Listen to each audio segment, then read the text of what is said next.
عليكم ورحمه الله وبركاته اخواتي وحبايب قلبي، اهلا ومرحبا بكم في فيديو جديد جامد زحلية. لو انت اول مره بقى تشوفني او تسمع صوت الكائن ده اللي هو انا، يعني ما تنساش تشترك في القناه وتفعل زر الجرس ولايك وكومنت عشان يوصلك كل فيديوهاتنا الجديده في الشيخ الجامد زحلية. يعني ده كل الحكايه. انا جايب لك بقى النسخه النهارده جامده جدا جدا جدا جدا. لو قعدت اقول جدا من هنا السنه الجايه زورها هيروح ومش هنخلص الفيديو. وهل ذلك حصل فعلا جدا؟ فالنسخه دي مين؟ هقول لك بس مش دلوقتي، يعني اتاكد انت حطيت لايك. حط لايك يا جدع بالله عليك يا جدع، عشان والله العظيم العمليه جدانه. اللايك كومنت شير ويلا بينا على الفيديو بتاعنا.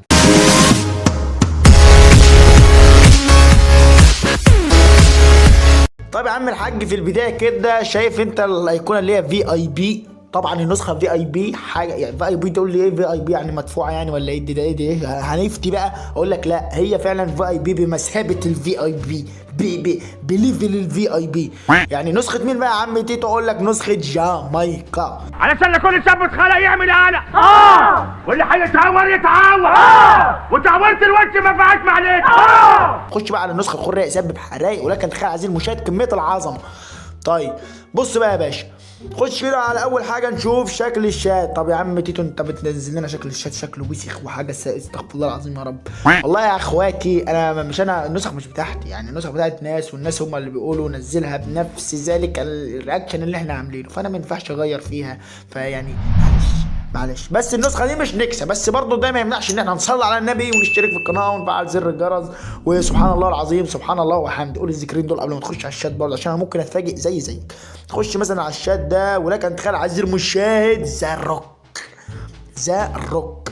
شكل النسخه عظمه وفيها كميه اضافات، لكن تخيل عزيزي المشاهد العظمه. تضغط هنا كده، ده طبعا بقى التذكر، وبرده ترمي فيروس ومش عارف ايه وحاجات كده.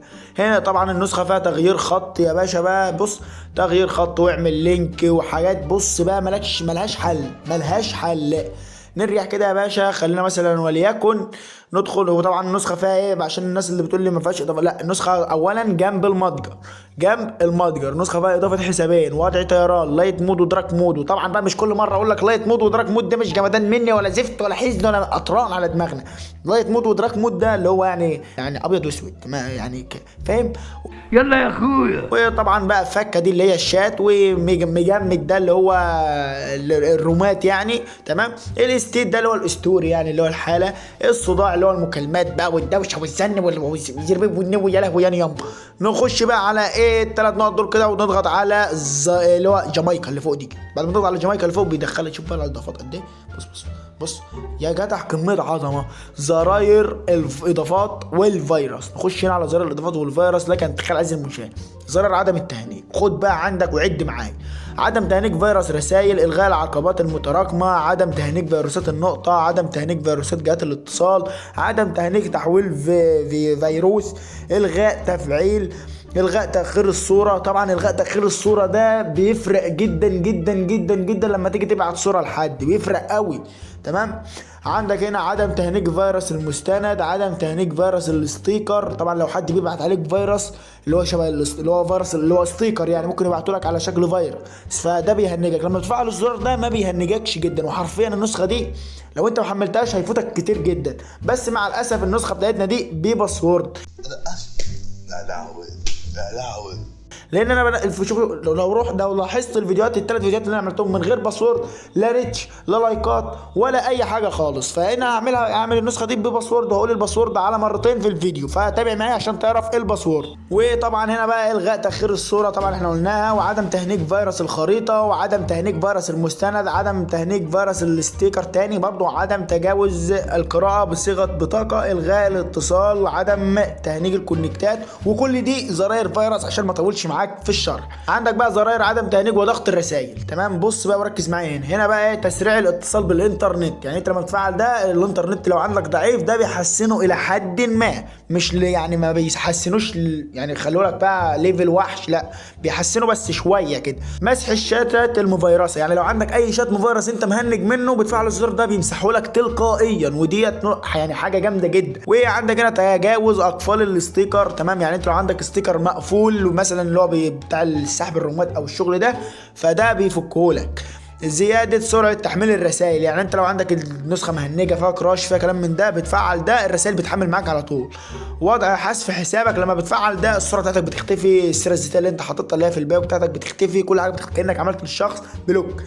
تأخير إرسال سريع، يعني أنت لو عايز مش عايز ترسل رسالة بسرعة، مثلا عايز ترسلها بعدها بدقيقتين، بعد ما تبعتها بدقيقتين بتفعل الزرار ده.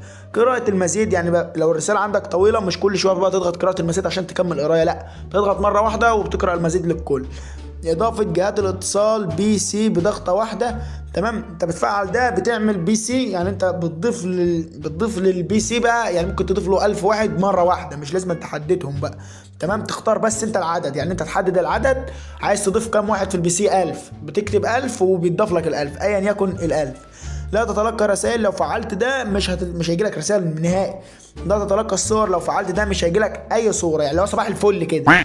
زراير اضافات الاول مره، تمام. نشوف دي بقى. ارسال المستند سريع، يعني انت لو عندك تطبيق او اي حاجه عايز تبعتها لحد اكبر من 100 ميجا وعايز تبعتها له بسرعه، بتفعل الزرار ده، تمام. تم التحقق من العلامه التجاريه، ده اللي هو يعني بيوثق لك الرقم. ادمان فيك، طبعا ده الادمان فيك كلنا عارفينه.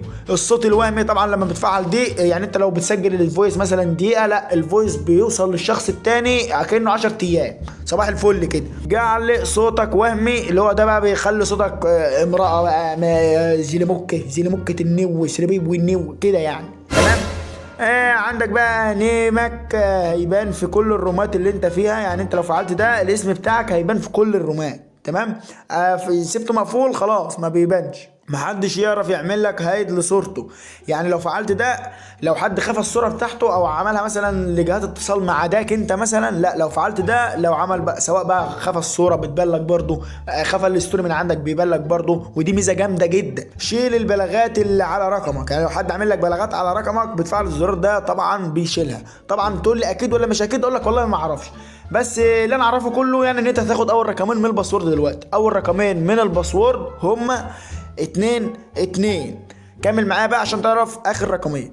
نرجع بقى يا باشا كده ونخش على الخصوصيه والاضافات. طبعا زرار الفيروس اللي احنا شفناها، طبعا تحريك النسخه كلها اللي هو التحريك بقى والاشكال ومش عارف ايه، طبعا تحرك النسخه من هنا، تمام قوي. عندك بقى اخفاء الظهور واخفاء مش عارف ايه واخفاء عرض الحاله، وطبعا بقى اخفاء عرض الحاله دي بتقفلها ما تسيبهاش متفعله، وتقفل النسخه بباسورد عشان لو في حاجه سيكو كده ولا كده. ومعلش انا هطول معاك في الشرح شويه، بس النسخه حرفيا تستاهل يا راجل. نرجع بقى يا باشا كده ونخش على تغيير السيم روش.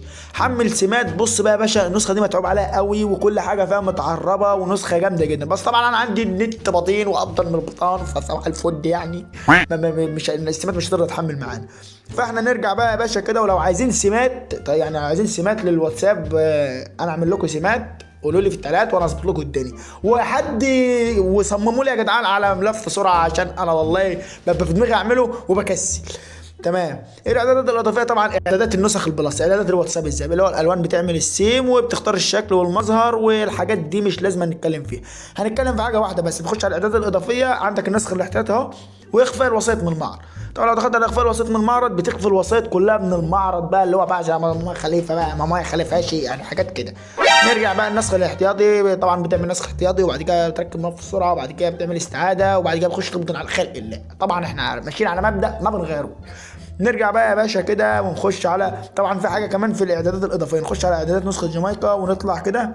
بص، زياده الحد الى الامام، حول الرساله الى اكتر من 500 شخص، يعني مش 250 لا 500 شخص. طبعا بتفعل دي للاخر وبتجيب دي كده عشان ترسل اكتر من 10 صور وبضوء عالي جدا. طبعا بقى اعدادات الشات اللي هو الشاشه الرئيسيه وحاجات من دي كلها، اعدادات بلس طبعا التاكيد بالارسال ملصق طبعا تفعلها، واجهه المستخدم والحاجات دي كلها اعدادات بلس مش محتاجه شرح يعني. وتغيير خلفيه اللي هو تغيير خلفيه الستوري ولون الستوري والحاجات دي مش محتاجه. طبعا بقى قناه بقى جامايكا والحاجات دي ومعلومات المطور بقى اللي هو قناه جامايكا ومش عارف ايه والحاجات دي كلها، تروح تعمل له لايك وكومنت وتظبط له الدنيا، وطبعا تعمل لي لايك وكومنت وتظبط الدنيا. واخر رقمين من الباسورد الا وهما 4 وبس كده يعني. اتمنى لو عجبك فيديو النهارده ما تنساش تشترك في القناه وتفعل زر الجرس ولايك وكومنت والحاجات دي اللي انا ما شرحتهاش في الفيديو، دي حاجات انا بشرحها في كل فيديو يعني المفروض كلنا عارفينها، وفي اعدادات بلس وفي اعدادات النسخ العاديه جدا. ولو انت بقى ما تعرفش طريقه التحميل انا هسيبها لك في الديسكربشن وفي اول كومنت، وهسيب لك برده رابط تحميل النسخه في الديسكربشن وفي اول كومنت. وبس كده يعني. اتمنى لو عجبك فيديو النهارده ما تنساش في اللايك الجميل، وسلام. يا رب.